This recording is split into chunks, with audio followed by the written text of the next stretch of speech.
ওই ইউটিউবের মধ্যে কি পয়সা কামানোর একটা রাস্তা আছে ওদের, সে পয়সা কামাইতেছে। আরে ভাই, পয়সা যদি লাগে আমাদেরকে বল, আমরা চাঁদা ধরে দিব না, অসুবিধা নাই তো।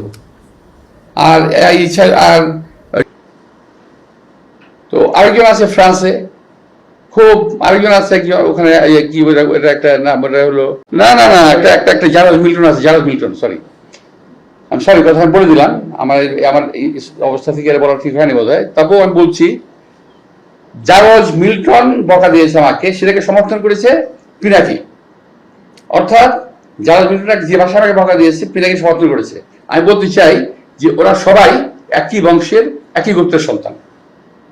কোনো ভদ্রলোককে এভাবে গালি দিতে পারে না। আমি ঢাকার মানুষ,